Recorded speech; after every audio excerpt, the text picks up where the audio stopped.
The World Beyond the Headlines lecture series is a collaborative project of the University of Chicago Center for International Studies and the International House Global Voices program.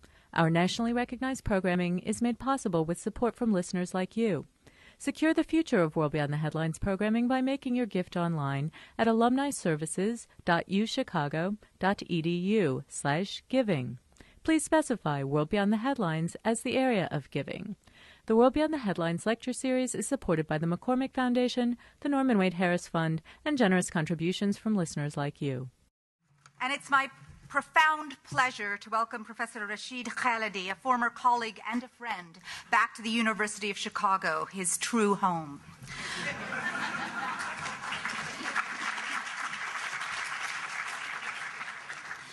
Professor Khalidi holds the Edward Said Chair in Arab Studies and has been, until his sabbatical year, this year, the director of the Middle East Institute at Columbia University. He is the author of 5 books about the Middle East, including The Iron Cage, Resurrecting Empire, and Palestinian Identity, the Construction of Modern National Consciousness. And he's here tonight to talk to us about his new book, a fascinating account of the ways in which Cold War competition between the two superpowers shaped and intensified wars, while also helping to destroy fragile, nascent democratic movements. Entitled Sowing Crisis, the Cold War and American Dominance in the Middle East, Khalidi demonstrates persuasively not only how the Cold War itself influenced political life in the region, but also how its continuing legacy affects current American foreign policy. Khalidi is that rare intellectual who can combine a historically rigorous, dispassionate account of politics in the Middle East with the sense of political urgency and commitment. He is a historian who can address scholarly concerns in a refreshingly accessible style, while also speaking to popular political themes with uncharacteristic patience and unfaltering grace. I miss you here, Rashid. Your encyclopedic knowledge of the Middle East, your willingness to suffer the anguish of and make yourself vulnerable to public exposure, and your courage under rhetorical fire distinguish you. It is an honor to know you and a privilege to introduce you this evening. Please join me now in welcoming Professor Rashid Khalidi to the University of Chicago's The World Behind the Headlines series.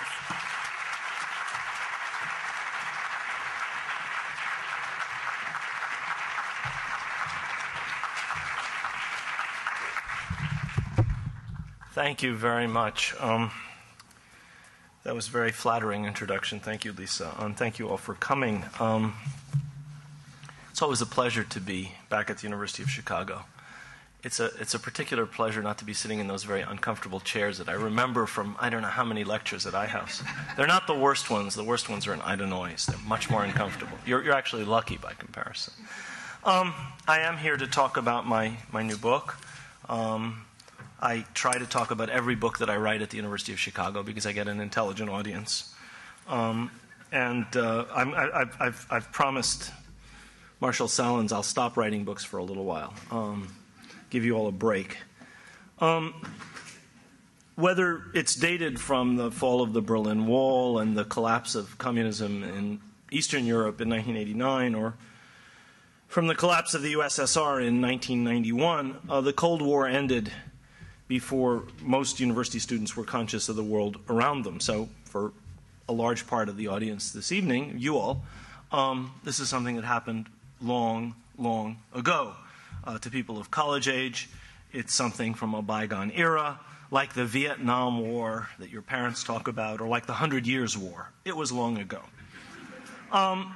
It's something in the distant past. It's something that is assumed to have long since ceased to have any impact on the present, something of interest only to antiquarians like myself. I therefore got some uncomprehending stares from students when I mentioned that I was working on this book. The premise I started from, however, is that the past, and especially the recent past, can be of very great importance for the present, can have a big impact on the present.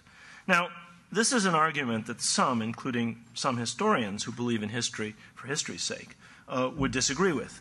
I argue, however, in this book, not only that the Cold War very much affected the modern Middle East. I argue further that it created patterns and problems that are still with us and which we continue to grapple with in the Middle East today.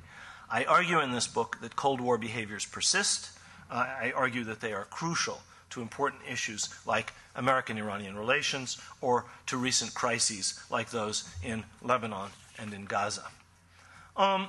This book is something that I wrote only over the last couple of years, unlike my last book, which I was working on for more than a decade. But it is the fruit of several decades of reflections on the behaviors of the great powers in the Middle East. I had written on Britain for my doctoral dissertation back in the 1970s. I thereupon began to teach and do research on Soviet and American Middle East policy. I published a number of monographs, short monographs and articles on that topic, and ever since then I have closely followed the interaction of the superpowers in the Middle East. It's something that was one of the topics of my 2004 book, Resurrecting Empire. Now, this is a book very much like Resurrecting Empire in that it does not purport to be an exhaustive, primary source-based monograph. It's not a comprehensive history of the Cold War in the Middle East. However, it does draw on some of the invaluable newly declassified documents from both the Soviet and the American archives that are made available online by the Cold War International History Project at the Woodrow Wilson International Center for Scholars and by the National Security Archive at George Washington University. It also uses some other primary and secondary sources. These are two absolutely invaluable resources for any researcher, the Cold War International History Project and the National Security Archive. So I repeat, it's not a study of the entire sweep of the history of the Cold War in the Middle East. I see it rather as an extended essay in which I treat what I think are several of the most important aspects of the interaction of the superpowers in the Middle East and their impact on the present day. And what I'm going to talk to you this evening about are the six of the main themes that I treat in this book. And then I'll conclude by discussing how I think these 6 elements that I discuss combined to affect the crises in Lebanon and in Gaza. I argue first that the dynamics of what happened in the Middle East during the 45 years of the Cold War, from 1945 until 1990, created enduring patterns, which we're still living with nearly 2 decades after the demise of the Soviet Union. Some of these are actually derived from the heritage of this region, the Middle East, as one whose politics have for very long been penetrated by what Princeton historian L. Carl Brown called the penetration of great powers. Brown said the following: the Middle East, he said, is the most penetrated international relations subsystem in today's world. And by this he meant that the interventions and interference of the great powers reaches a very, very high level in this region. I think that this old pattern is one that came to a new level during the Cold War. And I think we have to understand these kinds of patterns in order to comprehend what happened in and to the Middle East during the Cold War, as well as the momentous events in the region since the Cold War. These more recent events include 2 American wars in the Gulf, the one against Saddam Hussein after the occupation of Kuwait, and then the one leading to the current occupation of Iraq. They include the Afghan War, a war in a region peripheral to but increasingly tied into the Middle East, and they include terrorism by radical Islamist groups, as well as regional wars and instability. In profound ways, each of these major regional events of the past 2 decades was driven by Cold War patterns and practices or by outcomes of the Cold War. One of the most striking of these is one of the most striking examples of this persistence of the relics of the Cold War is the monstrous outcome of American support for the Afghan Mujahideen and their compatriots who were brought in by the United States and its allies, whether Saudi Arabia, Pakistan, Egypt, Israel, Algeria, from all over the Arab and Islamic worlds to fight alongside the Afghans against Soviet occupation forces in Afghanistan. These 2 linked groups, one of foreign fighters, the other of Afghan fighters, were the nuclei of Al-Qaeda and the Taliban, which are among what I describe as the bastard offspring of the Cold War that still haunt the region and haunt the world to this day. Qaeda, for your information, means base in Arabic, and it's shorthand for Qaeda Ma'lumatiyya, which means database. This was the database that Osama bin Laden used to compile the foreign volunteers that, by courtesy of these intelligence services I mentioned, he and others were able to bring to Afghanistan, and which he then used for other nefarious purposes. So when I say that these are bastard offsprings of the Cold War, they are the last kick, as it were, of the last phase of the American-Soviet Cold War. The same methods that produced these kinds of phenomena as Al-Qaeda and the Taliban are still in use in the American-Iranian Cold War. The use of similar proxies is still going on. The United States is extending covert support, according to what the papers tell us, to anti-regime groups like Mujahideen Khalq Iran, as well as breakaway groups in Iranian Baluchistan and Iranian Kurdistan. Iran similarly has groups fighting, or has supported groups fighting against U.S. troops in Iraq and elsewhere, and supports other groups as well. I'm going to come back to the idea of what I call an American-Iranian mini-Cold War later. But this is an example of methods and approaches that are rooted in the Cold War, as far as at least American policy is concerned, that are still with us. So that's the first point. My second point is, and it's linked to the first, it is that since the Cold War ended, there has been a continuation of many American policies and approaches that were supposedly predicated on a powerful Soviet menace, which of course has now disappeared. During the Cold War, the need to confront that perceived menace led to the issuance of one of the first Cold War doctrines, the Truman Doctrine of 1947, which applied to Turkey, Greece, and the Balkans, as well as to Iran. This later led to the issuance of the Eisenhower Doctrine in 1958, whereby the United States pledged to support any Middle East state that was menaced by what President Eisenhower called international communism. Immediately after World War II, Turkey and Iran were among the first arenas of a growing American-Soviet rivalry, highlighting the strategic position of these two countries on the southern flank of the USSR. This rivalry soon spread to the rest of the Middle East, which became a prime locale for Cold War competition. This competition and the two superpowers' relentless and ruthless subordination of all other aims to achieving advantage over their rival only intensified in the 1960s as the Israeli-Arab conflict became subsumed into the superpower rivalry. This only happened in the 60s. We think of the superpowers as always having been aligned, one with Israel and the other with the Soviet Union, but in fact that wasn't the case. This only happened from the 60s onwards. From that point on, however, that conflict became almost a branch of the Cold War rivalry, and that rivalry became all the more intense. The most dangerous incident of the Cold War in the Middle East coincided with the 1973 war, the nuclear alert of October 1973. As time went on, most of the Arab states came to be fully identified with the USSR and Israel with the United States, and the Cold War further envenomed and complicated the conflict between them. In fact, one of the points I argue in this book, and I'll come back to it, is that the Cold War made the Arab-Israeli conflict much, much, much worse.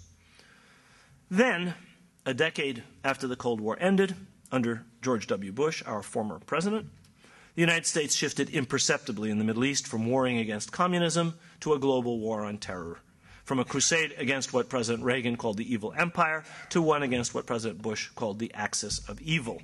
Not only did American foreign policy over the past 8 years become focused on terrorism in much the same excessive and overblown way as it once did on communism.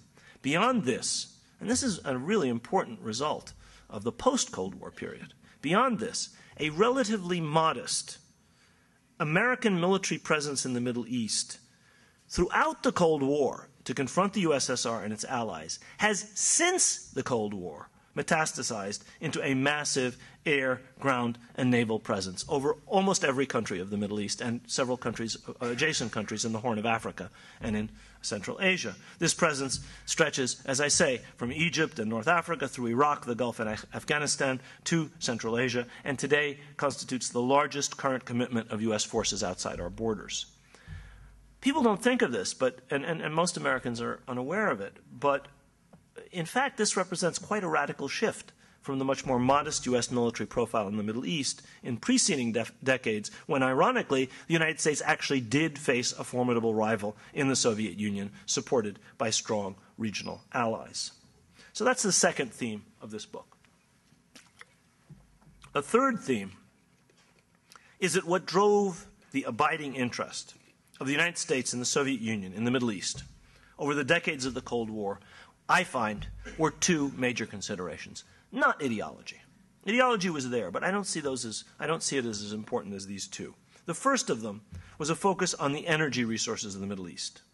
This, in spite of the fact that at the end of World War II, the United States and the Soviet Union were respectively the first and second largest petroleum producers in the world. Nevertheless, energy was a primary focus of both of them. The second was an emphasis on the Middle East's vital strategic position. The new concern of both with the Middle East began during World War II, when both powers, neither of which had been major players in Middle Eastern affairs in preceding decades, strange though that may seem. The Soviets were a minor player in the Middle East for 20 years before World War II, and the United States, except for an oil deal with Saudi Arabia in 1933, were hardly players at all. After this period, when they played very little role in the region, they were brought to realize their strategic and energy vulnerabilities during World War II. This was, in large measure, a result of the great twin Nazi offensives of 1942, one across the southern USSR, directed at the oil-rich Baku region, where in fact most Soviet petroleum was produced, and the other across North Africa, directed at Egypt and the oil-rich Gulf. The war generally underlined the strategic importance of oil. Thus, the commander of the U.S. Army Air Forces, General Carl Spaatz, in June 1944, issued a directive to the effect that, quote, the primary strategic aim of the U.S. Army Air Forces, which at that point were engaged in intensive daylight bombing of Germany and German-occupied territory, the primary strategic aim of the U.S. AAF is now to deny oil to enemy air forces. That is what the U.S. Army Air Force did for more than the last year of this war, bombing oil resources, because they understood the vital importance of these resources to the Nazis. The Wehrmacht had thousands of armored vehicles at the end of the war. They couldn't move. There was no gasoline. They had hundreds of warplanes, the Luftwaffe. They couldn't fly. There was no kerosene. They had the most advanced warplanes in existence. They had the only jet aircraft, combat jet aircraft of any air force in the world for several years. It was years until the United States had combat jet aircraft as advanced as what the Nazis had. Couldn't fly. No gas. In effect, this laser-like strategic focus on oil, which was a result of a realization of the potential vulnerabilities of the Allies earlier in the war, is what brought the war to an end when it ended, as quickly as it ended, at least in the West. Actually, in both theaters. The same thing was true with Japan. The Japanese fleet couldn't move. Japanese Air Force couldn't fly. By the end of the war, there was no gas. Equally importantly, the strategic vulnerability of the USSR from the south and of the Middle East from the north were underlined for policymakers in Washington and Moscow by wartime developments. This sense of both the dangers and the opportunities in the Middle East related to strategy and related to energy carried over into the Cold War and shaped the thinking of policymakers on both sides of the Iron Curtain. In this respect, we are living today with the legacy of the Cold War, as renewed tensions between the United States and Russia over Iran, oil pipelines, and other issues like Iranian missile capabilities and potential nuclear capabilities indicate the continuing importance of both Middle Eastern energy and the strategic location of this region. It may be that the Secretary of State has appeased some of these tensions in her meetings with Foreign Minister Lavrov in Geneva, but I think these underlying issues may not go away very quickly. I argue in this book that it was these considerations, energy and strategy, rather than ideology, that frequently were uppermost in the thinking of leaders in Washington and Moscow, and that still affect policymaking today, although the ideological conflict between communism and capitalism is long dead. Now, among the core, and this is my fourth point, among the core arguments of this book is that regional wars, civil wars, and the shaky growth of democratic institutions in the Middle East were all deeply affected and were generally exacerbated by the intervention of the superpowers during the Cold War. This pattern, I would argue, has continued to this day. Thus, in the book, I examine how the United States and the Soviet Union exploited and often worsened what were perhaps the three major regional conflicts of the Cold War era, that between the Arabs and Israel, the war in Lebanon that raged from the mid-70s until 1990, and the Iran-Iraq war. Among the salient facts about superpower involvement with the Arab-Israeli conflict is that, in fact, both were on the same side in the first two major Arab-Israeli wars. There was no superpower conflict with the Arabs and Israelis as intermediaries in 1948 or in 1956. Both powers supported Israel in 1948, and both powers supported Egypt in 1956 for different reasons, and in spite of the rivalry between them. Thereafter, only after this, in the 70s in fact, the conventional alignment of the Soviets with the Arabs and the United States with Israel began, inaugurating a much fiercer level of conflict between Israel and the Arab states, which came to a head with the so-called War of Attrition between Egypt and Israel in 1968 to 70 and the 1973 war. In the War of Attrition, Soviet combat pilots and Soviet air defense personnel were deployed to Egypt in combat roles, not as trainers, in combat roles, while the United States and enormous quantities of the most sophisticated Soviet equipment was sent to the Egyptians and the Syrians, while the United States sent military equipment in major quantities, and including frontline weapons like the Phantom F-4 fighter bomber, which at that time were sorely needed in Vietnam, where they were being shot down. But the Arab-Israeli conflict was coming to be seen as important an arena of the East-West conflict as was Vietnam by American policymakers.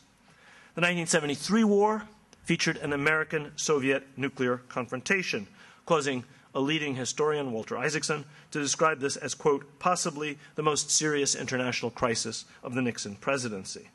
I point out in my book that both the Americans and the Soviets did much to stoke and inflame, did more, I should say, to stoke and inflame the Arab-Israeli conflict than they did to solve it. They talked ceaselessly about their efforts for peace in the Middle East, but they just talked. They armed and encouraged both sides at war much more than they actually did to bring about peace. In the book, for example, I show that while, for example, Henry Kissinger in 1973, at the height of the 73 war, was telling the Soviets while he was in Moscow that he would work for an immediate ceasefire between Egypt and Israel at the very end of the October War, he went on to Tel Aviv, where he told the Israelis that they should feel free to continue to advance. In other words, advantage over the Soviet Union was more important to Kissinger than peacemaking. Beyond this, it's clear that peace was consistently less important to either superpower than was advantage over their rivals in this proxy conflict. Another document I found that astounded even me, and I think of myself as cynical, is a 1971 document wherein it's revealed that Secretary of State William Rogers was told by Anwar Sadat in 1971, mind you, 8 years before the Egyptian-Israeli peace treaty, that he was ready for an Egyptian-Israeli bilateral, separate peace, devil take the hindmost. He didn't care about the other Arab states. Rogers came back to Washington and said, well, we can have peace between Egypt and Israel. And Nixon and Kissinger said, no, no, no, no. We want the Soviets out of Egypt. That's our objective. They cared more about the Cold War than they cared about peace in 1971, at least. It's quite a shocking document, actually. Lebanon was yet another case of how the superpowers, as well as other regional actors, exploited this conflict for their own purposes. Thus, the Soviets tried to make up in Lebanon for ground that they lost to the United States elsewhere in the region, while the United States used the conflict to cement alliances with Arab states that it drew away from the Soviet orbit, notably Egypt. This was often done by both at the expense of Lebanon. I trace how this happened in the book. In the Iran-Iraq case, both superpowers cynically backed different sides at different times, arming and giving intelligence to both sides. The United States armed, obviously, indirectly, in some cases, by giving European powers the right to use American technology, armed Iraq. The Soviet Union was the major arms supplier of Iraq. The Soviet Union also supplied arms to Iran. The United States, in the arms, as part of what came to be known as the Iran-Contra scandal, sold Hawk anti-aircraft missiles and other weapons to Iran. So both sides armed, both superpowers armed both sides. The high point in this, for me, the high point of this cynicism was something that you can see on the National Security Archive if you type in Rumsfeld, and it's a picture of Donald Rumsfeld in the guise of presidential envoy throwing himself into Saddam Hussein's arms in, I believe it was 1983. He paid 2 visits to to Iraq, I should say, in that capacity. They also played fast and loose with the Kurds, both of them. And in fact, this goes back to World War II and Stalin's setting up of, or supporting the setting up of a Kurdish republic, the Mahabad, so-called Mahabad Republic in Iranian Kurdistan in 1945, something which he proceeded to allow to be extinguished by the Iranian government very soon afterwards. Both superpowers did this, played these kinds of games with the Kurds, and the result was the Kurds suffered terribly. In the book, I quote an incident wherein, in 1975, the Shah of Iran, who had been supporting the Kurds against the Ba'athist government in Iraq, decided to cut a deal with Saddam Hussein and went to Algiers, where he signed the so-called Algiers Accord. He came back, the Kurds were abandoned, and the United States and Israel, which were sort of junior partners in this affair, had to drop the Kurds. Kissinger confronted one of his aides, who was absolutely horrified by this perfidy in his eyes, and Kissinger said, "Covert action is not missionary work." It's one of the more famous and one of my favorite Kissinger quotes. I don't think there was any particular animus towards the Kurds on the part of the Secretary of State. What he was simply saying is this is what the Cold War requires. While the superpowers did more to stoke the fires of war than to bring peace between the Arabs and the Israelis, and probably exacerbated the Lebanese war, their role in the Iran-Iraq war, and especially regarding the Kurds, is a truly sordid chapter in the history of the involvement of both superpowers in the Middle East. That's my 4th point. My 5th is that the record of both superpowers in the Middle East, as far as the promotion of democracy was concerned, was equally sordid. I don't think we should be surprised about this in relation to the USSR. As we know, democracy promotion was never very high on the Soviet agenda, in spite of lip service to this principle, democratic republic of this, that, and the other, but they didn't really mean it. But the record of the United States, which has always touted its commitment to freedom, was actually not that much better in this regard. I draw on the writings of the Cold War historian Arnie Odd-Vestad, who explains that, in fact, neither the proclaimed Soviet foreign policy objective of justice, social justice, nor that of the United States, which is freedom, which really meant freedom, economic freedom, necessarily meant support for democracy. As I said, freedom was understood by American policymakers as free enterprise, while for the Soviets, justice meant economic justice. This translated in practice, however, into support by both for authoritarian regimes that simply had the merit of being aligned with them. It almost didn't matter whether they had a social agenda for the Soviets to support them. And it almost didn't matter if they really were free market capitalists for the United States to support them. I show, moreover, in this book that in a series of interventions and policy initiatives intimately related to Cold War priorities, both American and Soviet policymakers acted in ways that severely inhibited the growth and development of democracy in the Middle East. Now, I'm not suggesting, as one reviewer of my book has misunderstood me as saying, I'm not suggesting that it was as if the Cold War caused all of the Middle East's problems with democracies. This is a region that had a long history of authoritarian governments. If you don't believe me, walk down the street, go right, walk into the Oriental Institute, and you can see the relics of the oldest governments, including the oldest authoritarian governments in human history. This is a region with a great tradition of authoritarian government. But it is also a region with a history of efforts to establish democracy and of foreign intervention against these new democracies, whether the Tsarist Russia and Britain against the Iranian constitutional regime, or those powers and others against the Ottoman constitutional regime. This is an old Middle Eastern pattern. Against this background, and in particular the background of constant meddling by external powers in Iran's internal affairs, generally in favor of authoritarianism and generally against the Mejlis, against the parliament. Against this background, we can see how the US-British overthrow of the elected parliamentary Mossadegh regime in 1953 set off a disastrous chain of events with an impact that lasts until this day, not only in US-Iranian relations, but also for the democratization process in Iran itself. The United States and Britain were motivated, both of them, by an exaggerated fear of communism in Iran, but the British, in particular, were really only interested in oil. Nationalization by the Mossadegh government of British oil interests was their primary concern. And the Iranians responded quite interestingly, I thought, when the British protested their nationalization of the Anglo-Iranian Oil Company. The Iranians said, the Attlee government just nationalized all British railways, the entire British coal industry, and the entire British steel industry. I mean, why shouldn't we nationalize our oil industry?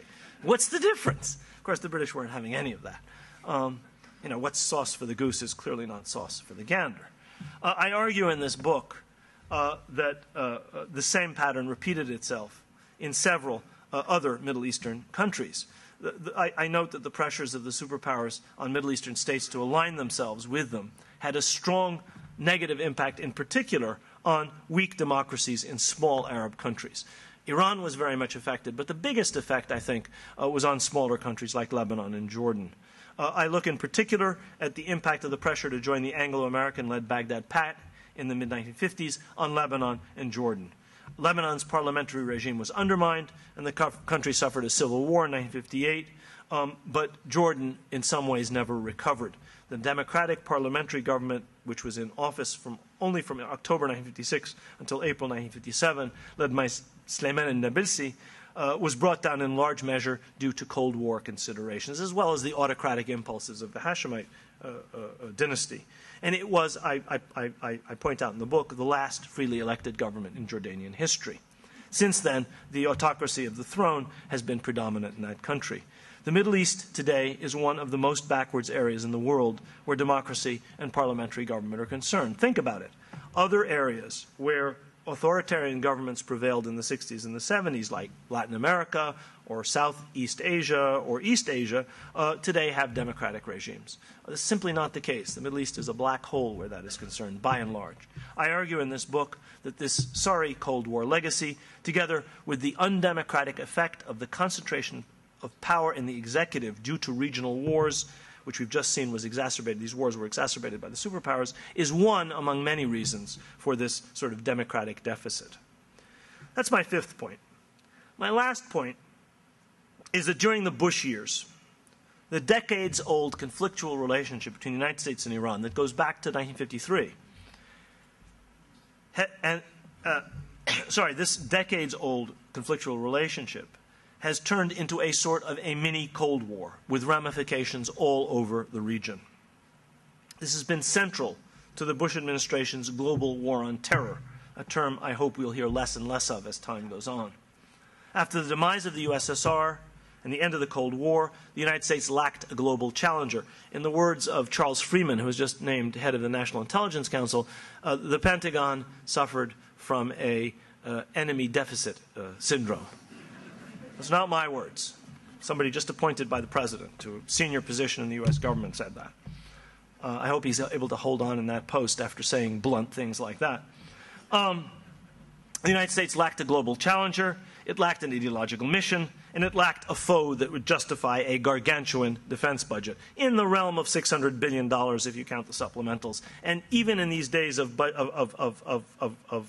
world economic crisis stimulus packages, $600 billion is a chunk of change. It's real money. The global war on terror providentially came along and provided all of these things: a global challenger, an ideological mission, and a foe that would justify this budget. Now, the global war on terror has not really been a global war. It's rather been a war largely waged in the Middle East and adjacent regions, keyed initially on Afghanistan and Iraq, and in recent years focusing on what I call this new Cold War with Iran.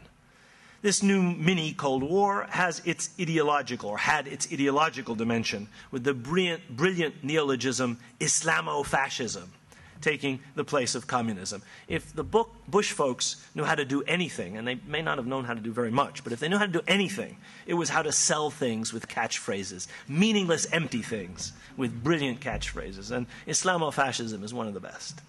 If this war, this mini-Cold War, had a strategic dimension, in U.S. opposition to the acquisition by Iran of nuclear weapons and delivery systems for these weapons. And it's had its covert dimension, with American undercover activities, according to press reports, apparently directed at undermining the Iranian clerical regime and sabotaging its nuclear program. On top of this, the United States and Iran have been fighting a proxy war all over the Middle East via the intermediary of allied Arab governments and movements like Hezbollah and Hamas. It remains to be seen which, if any, of these four aspects of this American-Iranian mini-Cold War, the ideological, the strategic, the covert, or the proxy war, will be modified by the change of administration in Washington and any changes that may follow the Iranian elections in June. Though I would point out that the most important figure in Iran, Ayatollah Khamenei, is not subject to election, at least not by the Iranian people, so maybe the elections won't have that big an impact. I want to conclude by discussing two arenas where the proxy war between the United States and Iran has been waged with great ferocity over the past several years, and where it still may be ongoing today. One hopes not, but it may still be, in spite of the change of administration in Washington. These two arenas are Lebanon and Palestine. Both have suffered greatly from this war being waged mainly on their soil, as has, I think, the entire Middle East, which remains divided into two blocks, one aligned with Iran and the other aligned with the United States. In Lebanon, the conflict between Washington and Tehran has translated into support by each for different Lebanese factions. The United States backed the Lebanese government, supported by a parliamentary majority that emerged in the wake of the assassination of Prime Minister Rashid al-Hariri and the withdrawal of Syrian troops from Lebanon, pursuant to a UN Security Council resolution. Iran backed Hezbollah and an opposition coalition supported by what may or may not have been a majority in the country. So the American-supported faction had a majority in parliament. The other lot may or may not have had a majority of the people. But this proxy war went beyond external powers aiding their local allies. Iran and Syria helped to arm Hezbollah with a broad range of sophisticated weapons in very large quantities, humongous quantities in particular, of rockets and anti-tank weapons, while the United States armed and trained the Lebanese army and provided nearly $2 billion in military aid to Israel. Beyond this, Israel's war on Lebanon in July and August of 2006, in the wake of the kidnapping of 2 Israeli soldiers by Hezbollah, was strongly supported by the United States. It was more strongly supported by the United States than it was by Israeli public opinion, in fact, in the end. We all recall then Secretary of State Condoleezza Rice blandly describing the destruction of a good part of Lebanon's infrastructure and the heavy casualties there, over 1,000 people killed, most of them civilians, as, quote, the birth pangs of a new Middle East. However, and this is important, both Lebanese and Israeli analysts have argued persuasively that the United States, in the person of Elliott Abrams, who was head of the Middle East desk in the National Security Council under that administration, and who now has a job, to my great regret, at the Council on Foreign Relations in Washington. The United States, in the person of Elliott Abrams, played a crucial role in planning for this war.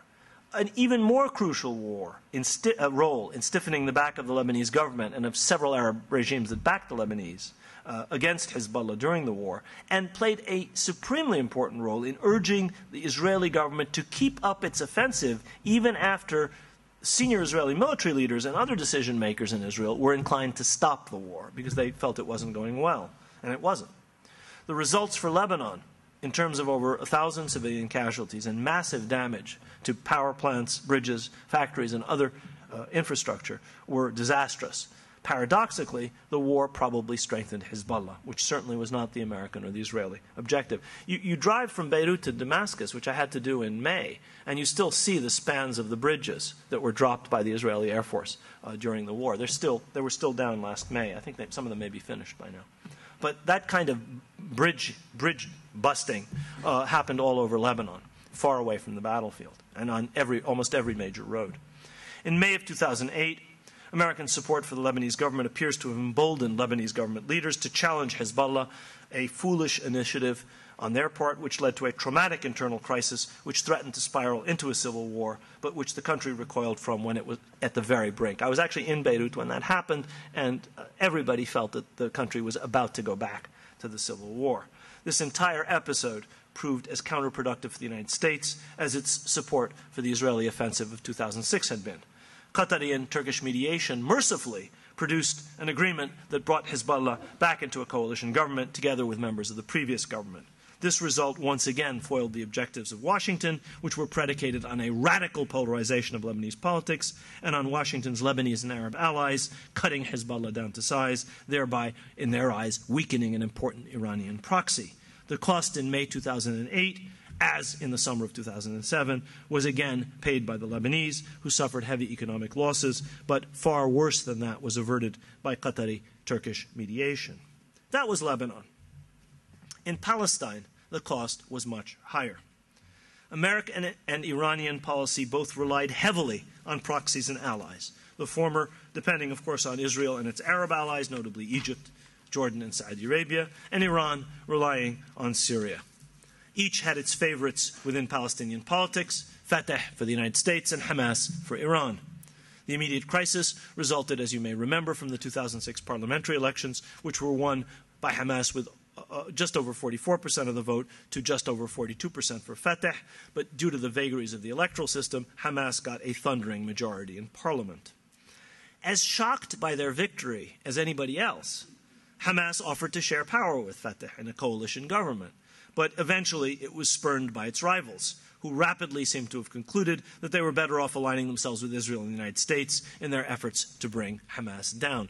Fatah initially seemed inclined to enter a coalition government. This was obstructed by Israel and the United States and by some other powers. And eventually, Fatah decided, as I said, to stick with the big boys. The initial means chosen of bringing Hamas down was a slowly escalating blockade of the Gaza Strip, which gradually drained the life from the economy of that area in an attempt to impose collective punishment on the 1.5 million people who live there in order to get them to turn on their governors, on Hamas in other words. After the failure of further attempts to establish a coalition government bringing together Fatah and Hamas that would have accepted prior agreements, stopped violence, and negotiated with Israel, this happened twice at least again, Fatah, with the support of the United States, according to press reports at least, seems to have decided to try to use force to bring down Hamas in July 2007.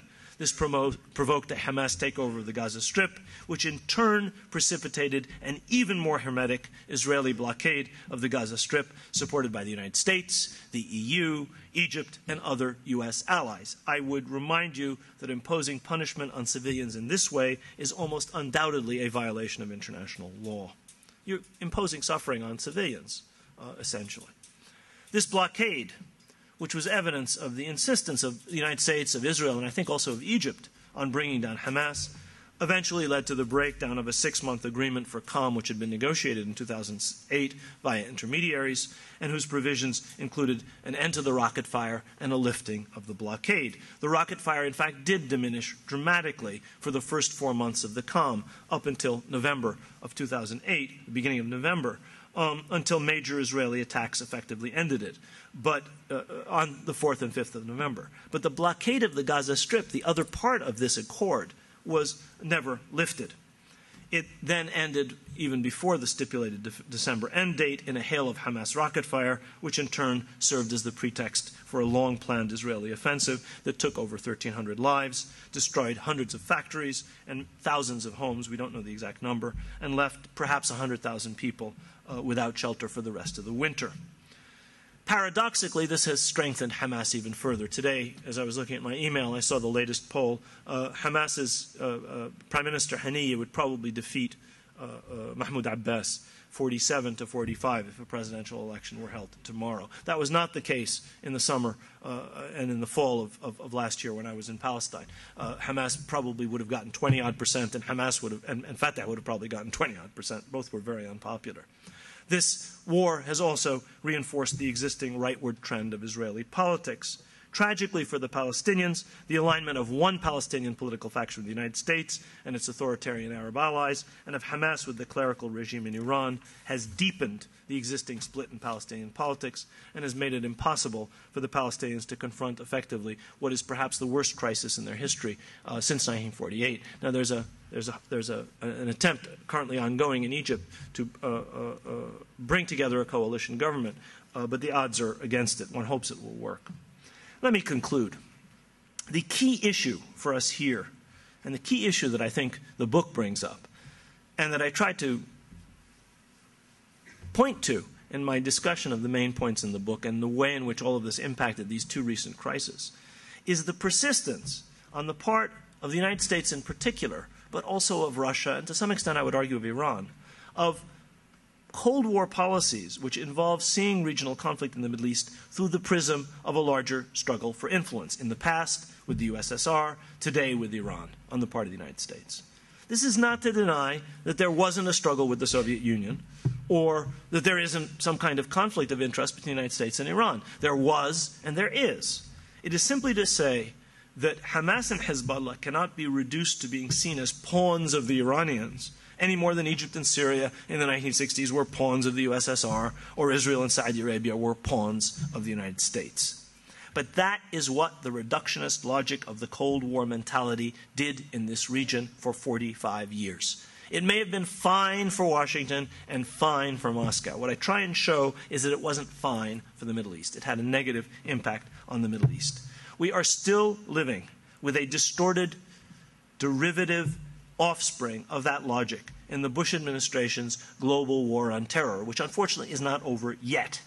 It's not entirely clear from the rhetoric we hear even today about Lebanon and Palestine whether that reductionist logic has been completely abandoned by decision makers in Washington, or for that matter in Tehran, or what new logic can replace it, if indeed it can be replaced.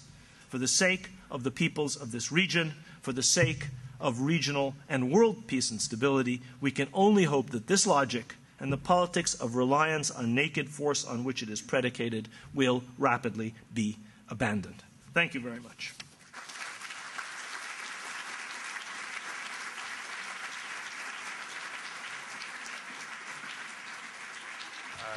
Good evening, Professor Khalidi. Yeah. I'm a former Columbia student, and Raise your voice, because I'm a former Columbia student, and I never got to speak with you there, so it's nice to finally see you. I'm really sorry. My office door is always open. Oh, cool. Well, I wanted to ask about another former Columbia student, and I believe a friend of yours, certainly a former colleague, the current President of the United States. I knew you were going to ask. Yeah, someone had to bring it up, so it might as well be me. But, but I don't want to delve into the campaign stuff, although I know you were briefly involved in that, but or were forced to be involved in that briefly. I wanted to ask about current policy shifts that are being organized in Afghanistan and Iraq and Israel and Palestine conflict, any or all of the above, or Iran, and whether you see, how to phrase this, do you see movement that meets your expectations, or were your expectations low to begin with, or how do you think things are going? Seriously, expect me to answer that? Take your time, please. Thank you, thank you. That's an easy, short one.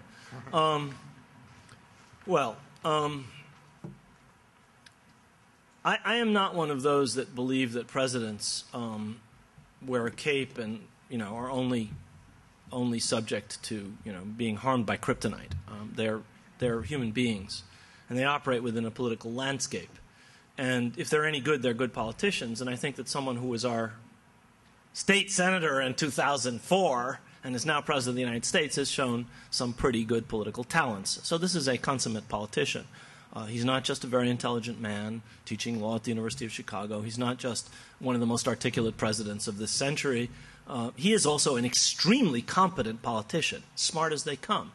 And so anything that he will be doing will be something that he will think is politically doable. And I think that if you want to answer the question that I don't know where the question has gone. If you want to answer the question that you yourself have asked, ask to what extent has the political landscape inside the United States changed as far as the things that I talked about are concerned? Has the kind of reductionist logic that prevailed during the Cold War and the global war on terror completely disappeared? I don't think it has. And I think that that is something that is not a very easy thing to deal with if the administration has absolutely nothing on its plate. The economy is booming, the defense budget is cutting itself, healthcare is resolving itself, and all international crises are ending up in amity and love and kisses, sort of like the Lavrov-Clinton meeting in Geneva. Right now, it's clear that the Middle East, Iran, Iraq, are among the major foreign policy crises that or problems that this administration will have to deal with, but it actually has bigger problems to deal with.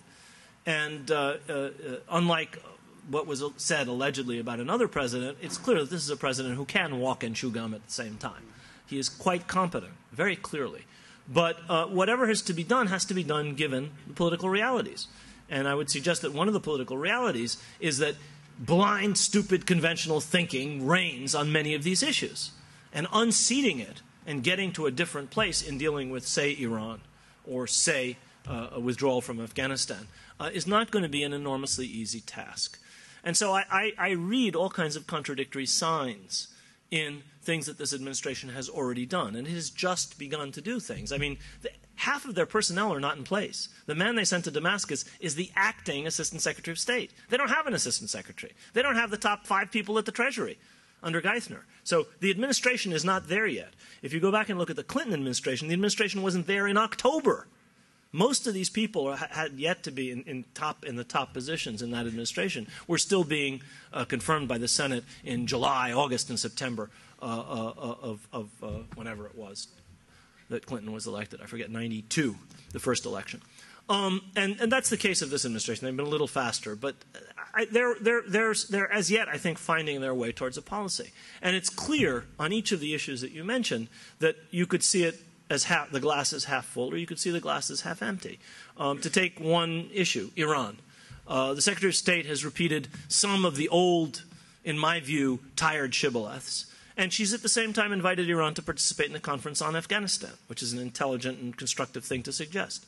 The President himself talked about respect in his interview with Al-Arabiya, his first interview with a major, his first major television interview. On the other hand, some of the old rhetoric on Iran doesn't sound like it's changed one bit. And the appointment of Dennis Ross as the Secretary of State's advisor on Southwest Asia, if you want a real funny, if you want to get something really funny, go and read the State Department spokesman answering question on where is Southwest Asia and what is Dennis Ross actually going to do. There's a wonderful colloquy between him and the reporters. Makes it clear that they are not quite sure what Dennis Ross is going to do. But Dennis Ross is as identified with conventional thinking as anybody inside or outside of the administration. So on the one hand, on the other hand. On Palestine, Senator Mitchell, the President's chosen envoy, has been reported as saying the United States would not look askance on a Palestinian coalition government, which would be an entirely good thing. On the other hand, the Secretary of State in Jerusalem repeated the old American conditions on Hamas. So I don't think I know what their policy is going to be. It could well be that they don't yet know, or at least they're not telling us. There are some, I think, encouraging signs, and there are some signs that, of business as usual. And I won't say what my expectations were.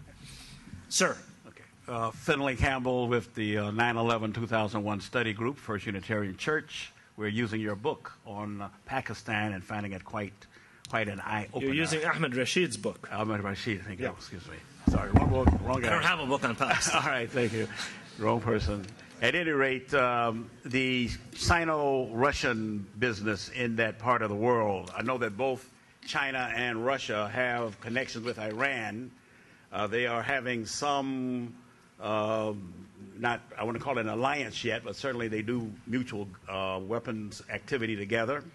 And the Russians have closed down certain American air bases near Afghanistan, in Kyrgyzstan. Mm-hmm. Do you see a revival of the Russian with the Chinese side working together on some of these issues for a possible new Cold War in that arena? I recognize each of the symptoms you mentioned. It's true. China has an arms supply relationship with Iran and also an important energy relationship with Iran. They get some of their energy from Iran. And it's true the Soviet Union supplies weapons to Iran and is also much, much, much less willing to press the Iranians on the nuclear issue than are either the United States or the Europeans. And finally, it's true that there are elements of the Cold War, or what can be seen as a Cold War attitude, in Russian attitudes vis-a-vis that whole region. We saw it in Georgia. We saw that same sense of defensive aggressiveness in response to perceived encirclement and so on and so forth. Very much like what Stalin did right after the Cold War in relation to both Turkey and Iran, both of which countries he bullied at the end of the Cold War for exactly the same kind of reasons that I talk about in this book. But I would be cautious, in spite of the fact that I see what you're asking about. I would be cautious in talking about a new Cold War, firstly because neither of these powers dreams of being able to challenge the United States.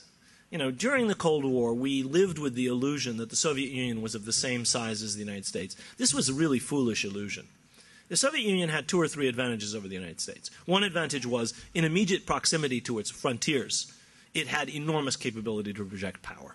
The second was it had vast land armies. And the third was, at the height of the Cold War, it was superior to the United States in the number of nuclear warheads. In every other respect, from the beginning of the Cold War to the end of the Cold War, the United States was infinitely superior. The United States had half of the world's GDP in 1945. And once the economies of Western Europe and Japan were revived by the 50s, overwhelming economic advantage lay with the West. The United States has unrivaled capability to project power. As a result, we did not see a Stalin containment doctrine with Soviet bases in Canada and Bermuda and Mexico and so on and so forth. We saw the containment doctrine involving NATO, CENTO, CETO, and bases all around the Soviet Union. And we saw a Soviet Union which, to the end of the Cold War, had a fleet that was barely a high seas fleet. They had 1 or 2 aircraft carriers. The United States has 14 aircraft carrier battle groups, any one of which has the power of the air force of any other country besides the Soviet Union, Israel, and a couple of others. I mean, the capabilities of the United States are matchless, were matchless, even during the Cold War. That's not to say that American perceptions were of the Soviet Union being weak. American perceptions with the Soviet Union was very strong. But we have a responsibility, looking back on this, to see that, in fact, the United States was more powerful. And if anything, that imbalance is even greater today. And I don't think the Russians or the Chinese for a moment are unaware of that. So I do see a possibility of some cooperation between these 2 powers, possibly in the area you're talking about or possibly in Central Asia. But at the same time, I think they'll be very careful in challenging the United States. Remember, Kyrgyzstan is very hard for policymakers who grew up under Brezhnev and Chernenko and Andropov to think of as far away. They think of it as theirs. Now, that's an imperialist vision. I understand how the Kyrgyz or the Azeris or whoever else might have once been part of the Soviet Union is very unhappy with that attitude. But for the Soviets to push an American, or help the Kyrgyz government to push an American base out of Kyrgyzstan, is not exactly challenging the United States in, say, the Caribbean. It's much closer to home, insofar as the Russians are concerned. And I would say that you can see that a little farther afield, in areas like Syria or even Iran, the Russians are much more cautious than they were in Georgia or they were in areas that were once part of the Soviet Union. Yes, sir. Tom. First, just want to say, Rashid, welcome back to where you truly belong. Thank you. Second person. Thank you. And I want to ask you a question about Israel and Palestine. Now, you see, you could have brought me back after the baseball season had started, so that I could have caught a game at Wrigley Field, and then I really would have been grateful. I'm taking that as a request or a demand. I want to ask you about Israel and Palestine. Mm-hmm. And the question is really simple: whether you think now that the situation has reached a tipping point where a 2-state solution is no longer possible. I know that the namesake of the chair you hold believed that for a very long time. He came to believe that. Yeah. And I've been reading a kind of appalling book by Alan Dershowitz called The Case for Israel. And in a very strange and ironic way, it looks as if Dershowitz is arguing from completely different grounds that a 1-state solution is the only possibility. And I wonder, have we reached the tipping point? Is it still possible to have a 2-state solution, in your view? Or are we now, as Sari Makdisi has argued, we've crossed over a threshold and that's no longer a viable option? Yeah, that's a good question. Let me start with the words of a very wise friend of mine, Tony Judd, who wrote somewhere that what any politician has done, another politician can undo. So in principle, all of the things that have been done to cement Israeli control over the occupied territories and to make permanent that control, settlement and other measures, could conceivably be undone. So when I say what I'm about to say, I don't want to be understood as saying it's completely impossible. But if you look carefully at the matrix of control over the West Bank, and for that matter over the Gaza Strip, which is still under Israeli control, even though it's not, the Israeli troops and settlers are no longer there, it's clear that this is something that has grown stronger and stronger and stronger over the last 42 years. If you look at the settlement enterprise, it's clear that this is something that was always completely designed to make impossible the separation of the West Bank from Israel and to make impossible the creation of a Palestinian state. Finally, if you look at the interests, the aggregated interests of those who benefit from the occupation, and I invite you to go to a website called Who Profits, put together by, I think, the Israeli Women's Coalition for Peace or something, which lists the hundreds of companies involved in the occupation, that benefit from the occupation. It's clear that there are tens of thousands, probably hundreds of thousands of Israelis whose livelihood depends entirely on Israel's permanent control over the Palestinians and over the resources of the occupied territories. These are companies like database companies. Every Palestinian in the occupied territories is on a database. Every single person, birth, death, entry, exit, everything, imprisonment, personal perversities, how much they smoke, derived from interrogations of everybody who moves from across borders, derived from interrogations of the 40% of the adult male population of the occupied territories that's been through Israeli prisons. All of it is on databases. These are managed by for-profit companies. Very, very, very, very, very sophisticated companies. And one could go on and on. There are huge branches of the Israeli bureaucracy. I'm not talking about the Shabak. I'm not talking about the border guards. I'm not talking about the army. I'm talking about private companies that run security, private companies that do all of these things. So you have the ideological imperative, which the settlers represent. You have the physical presence of the settlements. You have this matrix of control and the interests that are related to it.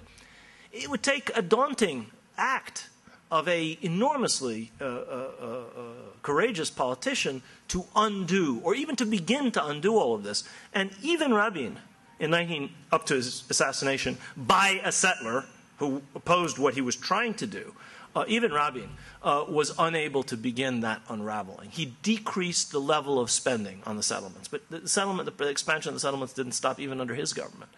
So I was there in November. It's really hard to see how this could be untangled. It could be, though. It could in principle. The other alternative, which some people, I think, spend a lot of time unnecessarily talking about, which is some kind of utopian binational solution, faces two serious problems: Palestinian nationalism and Zionism, Israeli nationalism. Palestinians want to have a state of their own. Israelis want to have a state of their own. In fact, I think where we're most likely to go in the short term is a thoroughly unsatisfactory one-state solution, which is the extension into the future of one state ruling over, which is an Israeli state, ruling over the entirety of the territory between the sea and the river in an unstable and untenable, unsustainable manner. This cannot possibly work, and it's what we're going to have for a very long time, I'm afraid. I don't know how long. And it could break down much more quickly than I'm expecting. In fact, I shouldn't even say what I'm expecting. This is what we have now. And unless something quite seismic comes along to disrupt the givens, it's hard to see that turning either towards a two-state solution or towards an equitable and just one-state solution. I don't even think it's worth arguing which is better at this point. I think we have to get out of the state we're in, which is an incredibly destructive state for the Palestinians, but is also not a good state, I would argue, for the Israelis. Yes, sir. Hi, Rashid. I have been a long time wondering just what strategic value Israel has to the United States, and haven't been able to find much, and have used that as a reason for thinking that the $3 billion a year we give them is a lot too much. But you, I think, have given an answer which really surprised me, so I want to clarify it.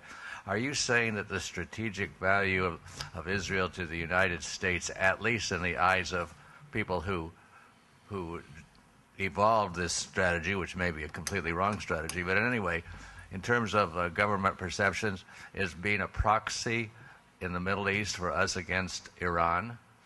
No, I wasn't saying that. What I say in the book, and what I would argue, is that during the Cold War, Israel was successfully marketed as an important and valuable proxy of the United States vis-a-vis the Soviet Union and its allies. It came to be seen as such during the Johnson administration, really for the first time. And American aid to Israel was almost negligible before that time. This close alliance between the United States and Israel is a fruit of the Cold War. The United States gave Israel almost no money in the 50s and into the 60s. It sold Israel second-rate weaponry. The United States was allowing West Germany to sell Israel M48 tanks when the West German army was getting rid of them because they were getting more modern tanks. We were selling them A4 Skyhawks, which were not top of the line, or Hawk missiles. In other words, it wasn't until after 67, after this link between the United States and Israel in terms of the Cold War and combating Soviet proxies, that the United States and Israel became as close as they did, that the cooperation between the two countries really became significant. The United States started selling Israel top-of-the-line weaponry, and it's not until after the October War that the aid went into the billions. It was minimal before that. It was really not terribly important, nor was the relationship terribly close. So Truman supported the establishment of Israel, but if you go through the Kennedy presidency, in fact, there's very little evidence for a particularly important special relationship. Quite the contrary. Now, having said that about the Cold War, I don't mean to say that it remains necessarily Israel is really a strategic asset. If you believe in Cold War logic, it is. It was.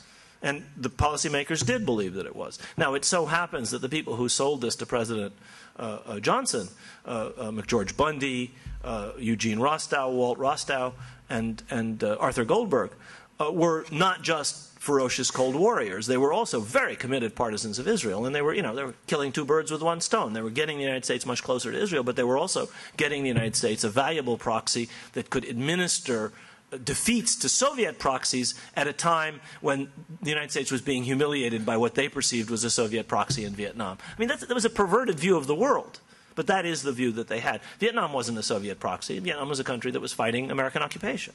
It was being supported by the Soviet Union and the Chinese, who were at odds at that time. But those kinds of things didn't penetrate the mindset of the Johnson administration. So given that worldview, that is how they saw it. Now, once the Cold War ended, and it became very rapidly apparent with the 1991 Gulf War, Israel ceases to be any kind of strategic asset. Quite the contrary. It's a strategic liability, I think, by any cold, objective assessment from the 90s onward. The first Bush administration had to beg the Israelis not to respond to Iraqi Scuds fired into Israeli cities because that would have messed up the coalition that Baker was putting together of everybody under the sun except Israel to go and turf Iraqi forces out of Kuwait. And since then, I have great difficulty in seeing that Israel is more than an enormous albatross around the neck of the United States. American support for Israel is one of the primary elements in American unpopularity, not just in the Middle East, the world over. I want to thank you for your magnificent elaboration to clarify what's going on. Thank you.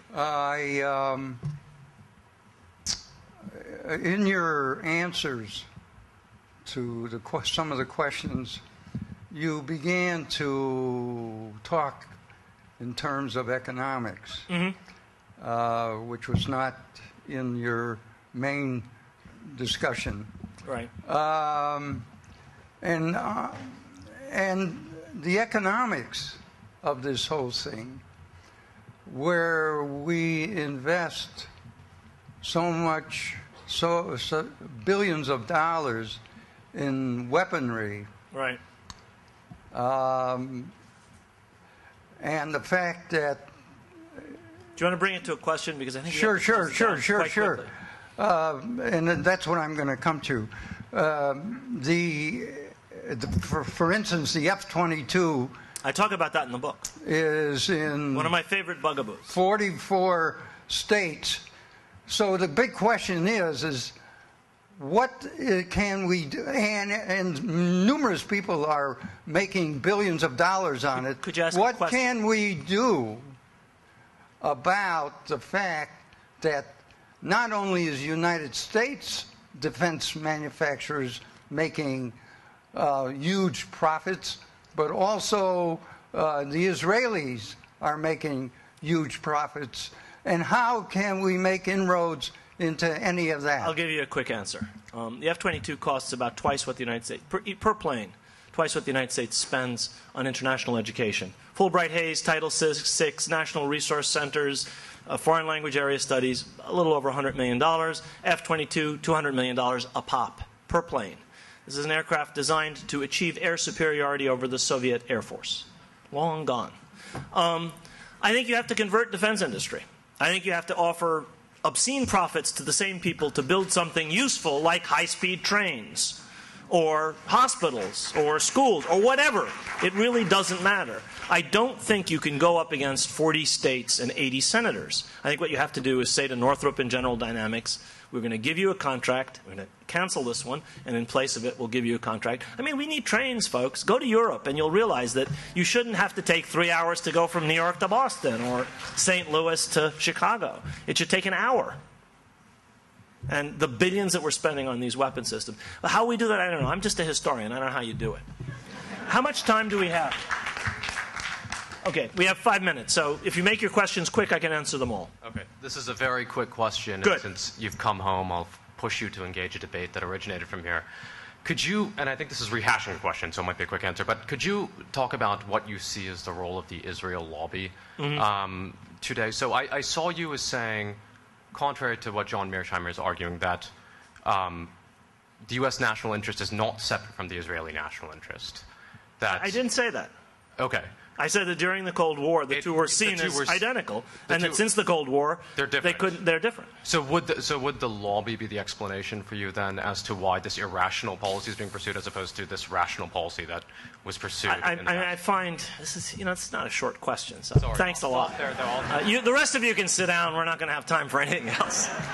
I don't mean that seriously. I don't think the lobby is the only explanation. The lobby is very powerful, but a lobby is something that functions in the legislative sphere, and it actually functions very effectively in the legislative sphere. Legislators will do almost anything, jump through almost any hoop that AIPAC tells them to do.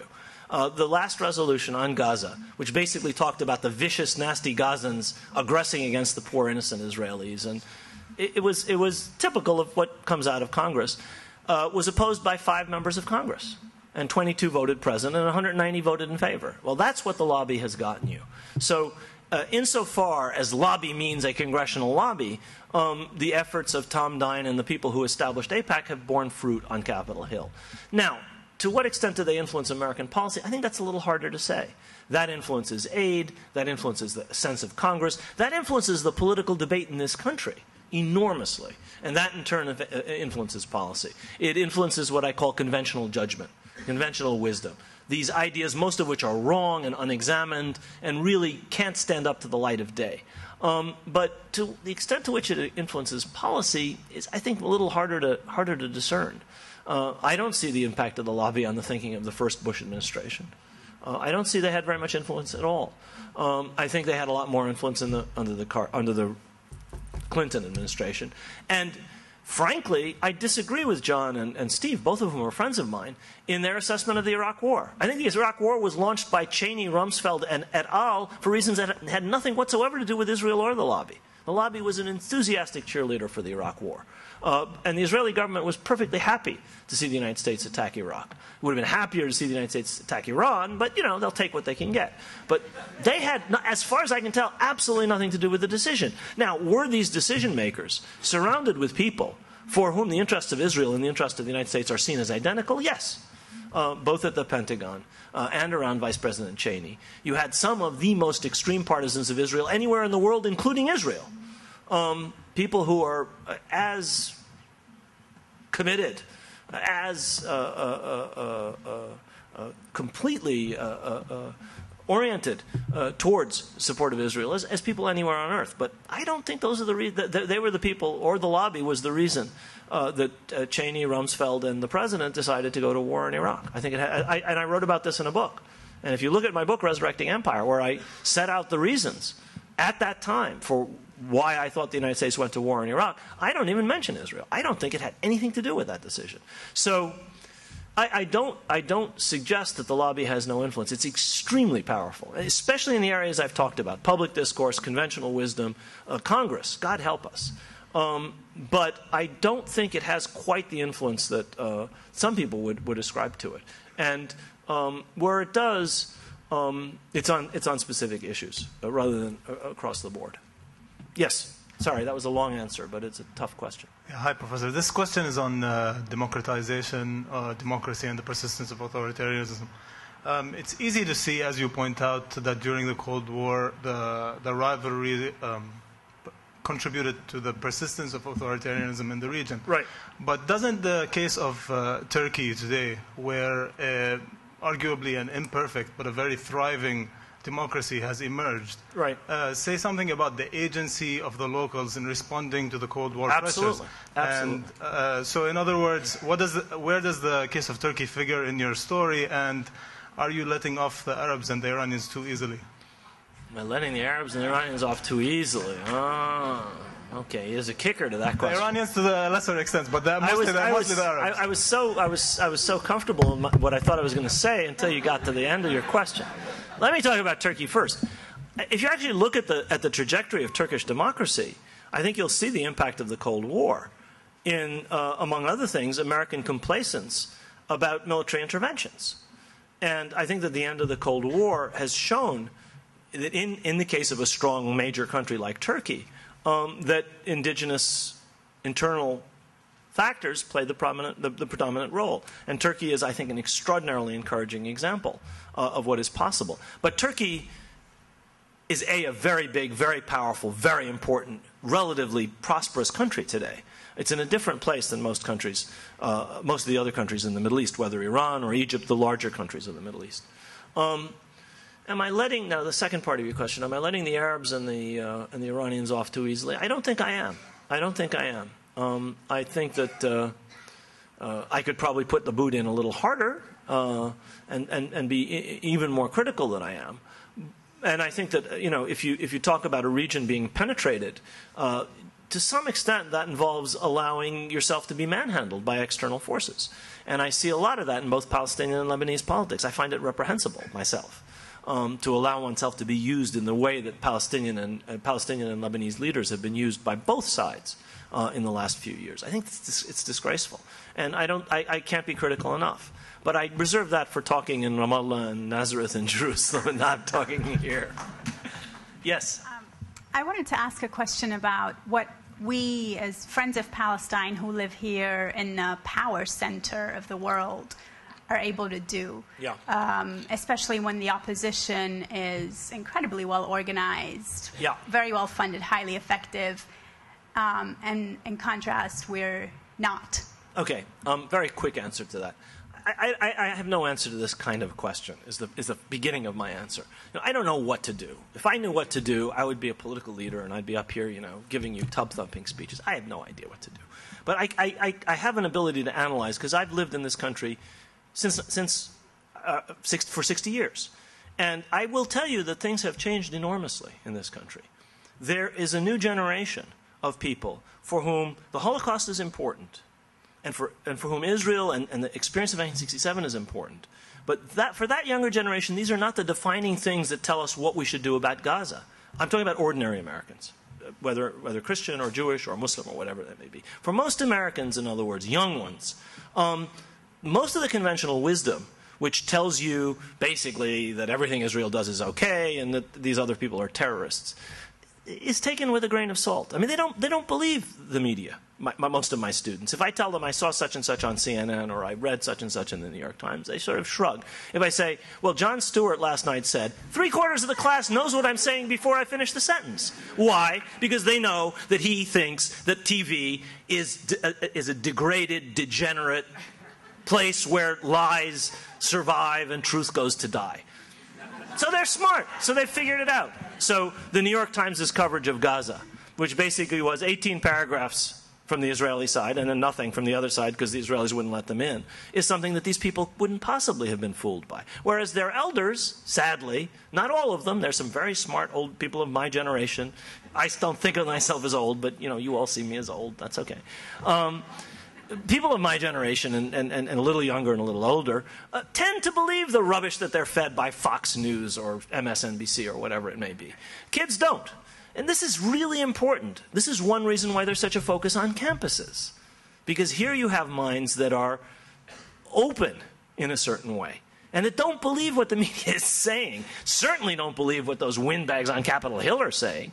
And so all of that energy that I talked about that has been expended by the lobby is for naught. It works fine with the with the AARP generation, but doesn't work very much better. It doesn't work at all with younger people. So that's the first thing, first reason to think that there's a enormous cognitive dissonance in the way Americans regard these issues, and it's a generational thing. Basically, the people who voted for this president tend to be more open-minded than the people who voted for McCain. Think about that. Think about the states that those people came from, and think of the generation that this president drew on for his victory. And I'm not saying that that will necessarily lead this administration to do the right thing, but that is, in a sense, the future. And so to the extent to which you can work on that, you're working with the future. Yes, sir. There seems to be that a coming together of the Cold War issues and also something which was basically fought out between the two superpowers, which was real issues of national liberation. Right. And it's not just in the Middle East, it's the world over. Right. And what I'd like to focus on is that there are some issues that with the Cold War, with one superpower being gone, yet there are those issues of national liberation that are still there. Obviously, the Palestinian case, Iranian revolution was an expression gone awry in a lot of ways of that. So what we're dealing with today is still those issues that are underlining everything.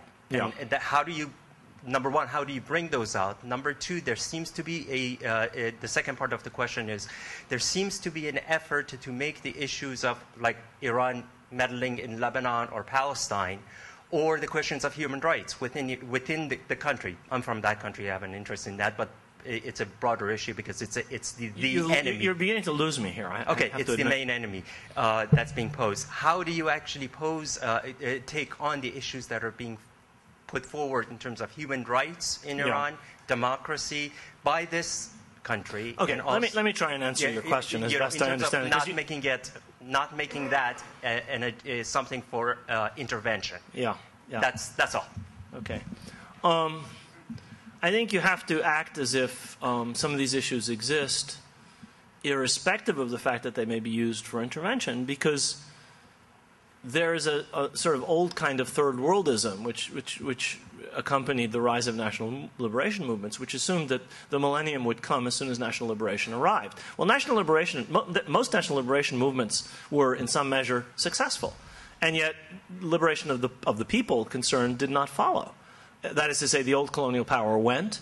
A new relationship of dependence was in some cases established, but you had horrible autocracies, military regimes, or whatever as the consequence. And I think that it may be time to stop entirely blaming the colonial era for everything. Now, I'm a historian who sees, in the case of Iran, for example, the importance of every slight in Iranian history going back to the beginning of the 20th century as being reflected in the consciousness of today's Iranians. So I'm not saying that history is completely irrelevant. But I am saying I think it's time to see that, perhaps those are not the only obstacles that countries have to their development. Perhaps that's not the only reason that there's not democracy in this region. And I try and point out in this book, one of the reasons that there's not democracy in this region is because there's war in this region. Now, it's true, the superpowers exacerbated the wars. The superpowers didn't start the wars. The superpowers did not drag Saddam Hussein and make him attack Iran. He took that stupid, fatal decision on his own, encouraged, abetted, aided, supported, etc. That was a fatal Iraqi decision, okay? And the same can be said of most of these other conflicts. The Lebanese were not taken by the hand and forced to cut each other's throats for 15 years.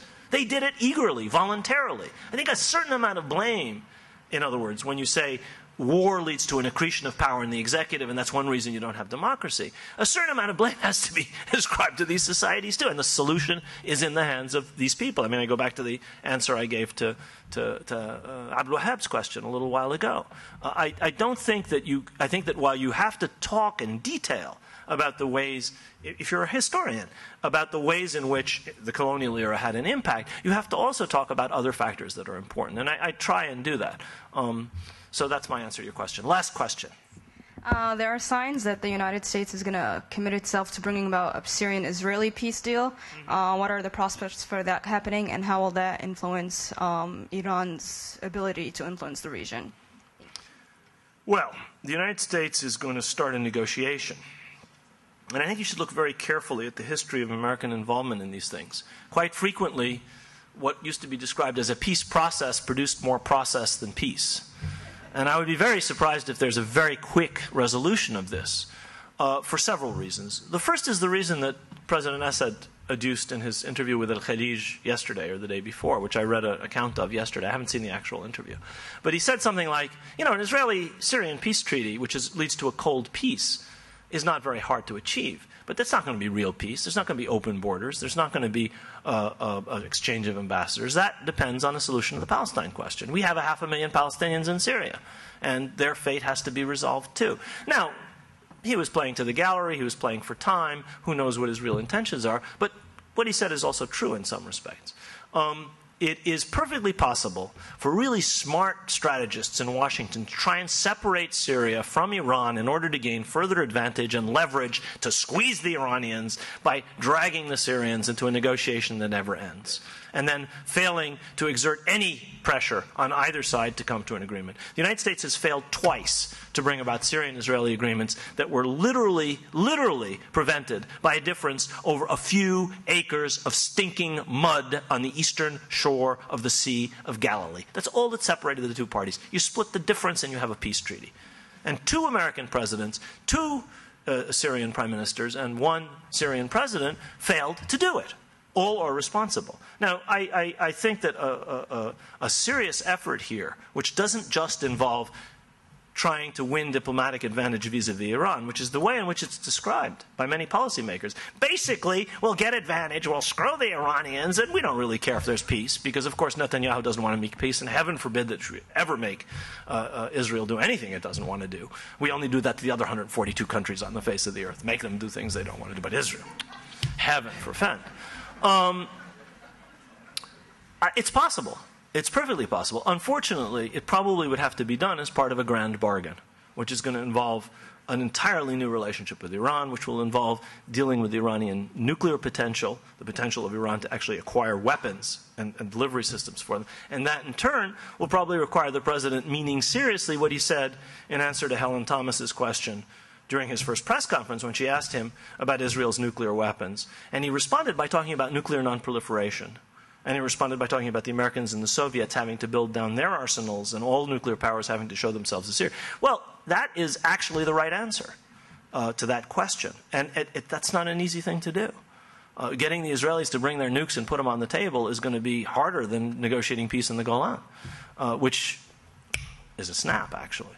But I think that shows that it's not just Israel-Syria. It has to be Lebanon, Israel. It has to, relates to Hezbollah. And it has to be Palestine, Israel. It has to be Syria, Israel. But it also has to be the United States, Iran. And the United States, Iran goes beyond the Arab-Israeli conflict to Gulf issues, American relations with other allies who are probably not going to be terribly pleased if the United States increases Iran's already remarkable influence. Influence which was increased by the United States destroying the 2 natural predators to the east and west of Iran, the Taliban regime and the Ba'ath regime in Afghanistan and Iran and Iraq. So this is a really complex thing. I don't envy the president. Somebody was saying he's juggling 4 balls. He'll have to juggle about 11, or he and the people working with him, and that's not going to be easy. I mean, if he can manage to do this at the end of 8 years, he'll deserve 4 Nobel Peace Prizes. Thank you.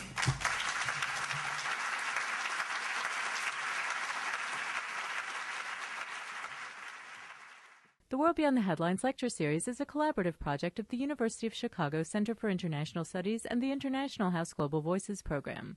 The World Beyond the Headlines series aims to bring scholars and journalists together to consider international news stories and how these stories are covered. As a listener, you have come to rely on this program for in-depth analysis of major issues facing our country and our world. But we can only continue our nationally recognized coverage with support from you. Secure the future of World Beyond the Headlines programming by making your gift online at alumniservices.uchicago.edu/giving. Please specify World Beyond the Headlines as the area of giving. The World Beyond the Headlines series is supported by the McCormick Foundation, the Norman Wade Harris Fund, and from generous contributions from listeners like you.